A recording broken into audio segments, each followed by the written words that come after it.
Un cours en miracles, 131 chapitre 15.10. L'instant saint. 11. Noël comme la fin du sacrifice. Ne crains pas de reconnaître que toute l'idée de sacrifice est faite uniquement par toi. Et ne cherche pas la sécurité en tentant de te protéger de là où elle n'est pas.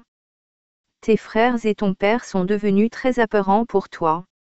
Et tu voudrais marchander avec eux pour quelques relations particulières, dans lesquelles tu penses voir quelques miettes de sécurité. Ne cherche pas plus longtemps à garder à part tes pensées et la pensée qui t'a été donnée.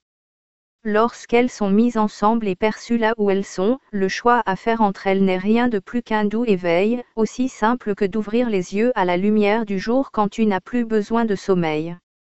Le signe de Noël est une étoile, une lumière dans les ténèbres. Ne la vois pas à l'extérieur de toi mais brillant dans le ciel au-dedans, et accepte-la comme le signe que le temps du Christ est venu. Il vient en exigeant rien. Nul sacrifice d'aucune sorte n'est exigé par lui de qui que ce soit.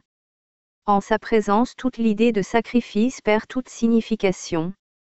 Car il est l'hôte de Dieu.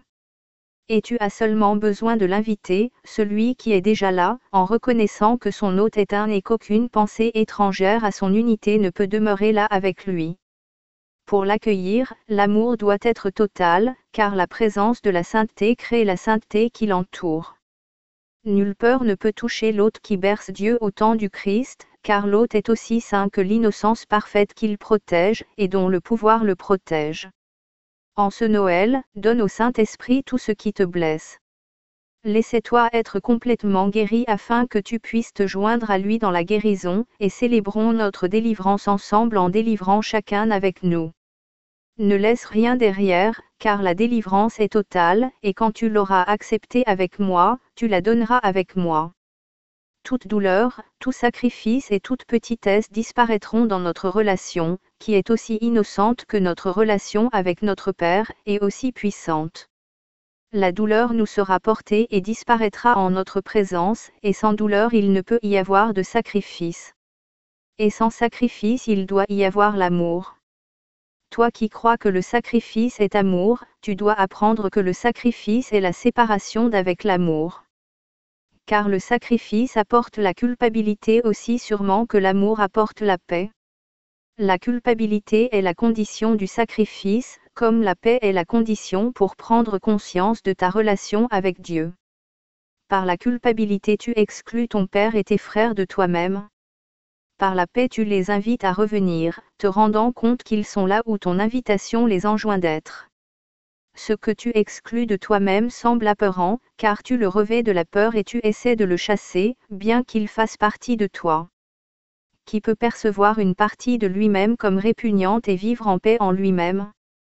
Et qui peut tenter de résoudre le conflit du ciel et de l'enfer en lui en chassant le ciel et en lui donnant les attributs de l'enfer, sans éprouver un sentiment d'incomplétude et de solitude?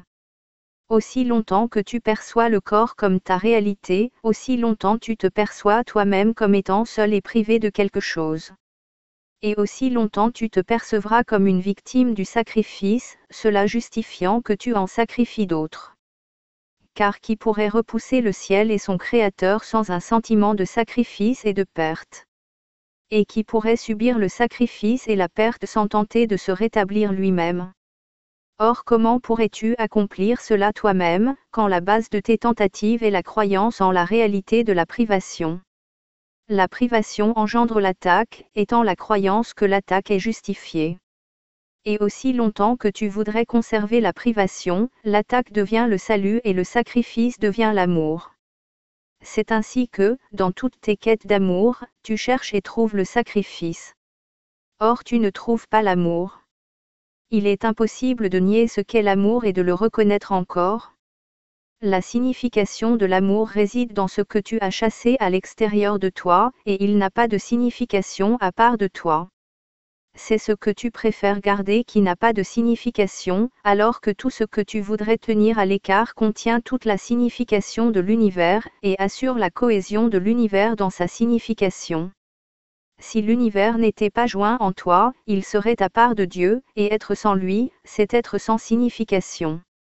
dans l'instant saint la condition de l'amour est remplie, car les esprits sont joints sans l'interférence du corps, et là où est la communication, là est la paix.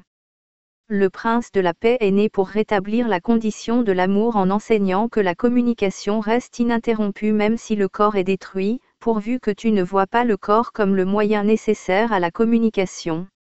Et si tu comprends cette leçon, tu te rendras compte que sacrifier le corps, c'est sacrifier rien, et la communication, qui doit être de l'esprit, ne peut pas être sacrifiée. Où, donc, est le sacrifice ?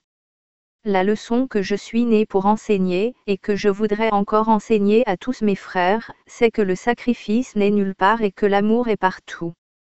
Car la communication embrasse tout, et dans la paix qu'elle rétablit, l'amour vient de lui-même. Ne laisse aucun désespoir assombrir la joie de Noël, car le temps du Christ est insignifiant à part de la joie. Joignons-nous dans la célébration de la paix en n'exigeant aucun sacrifice de personne, car c'est ainsi que tu m'offres l'amour que je t'offre. Que peut-il y avoir de plus joyeux que de percevoir que nous ne sommes privés de rien ? Tel est le message du temps du Christ, que je te donne pour que tu puisses le donner et le retourner au Père, qui me l'a donné. Car au temps du Christ, la communication est rétablie, et il se joint à nous pour célébrer la création de son Fils. Dieu rend grâce à l'hôte saint qui voudrait le recevoir et qui le laisse entrer et demeurer là où il voudrait être. Et par ton accueil il t'accueille en lui-même, car ce qui est contenu en toi qui l'accueille lui est retourné.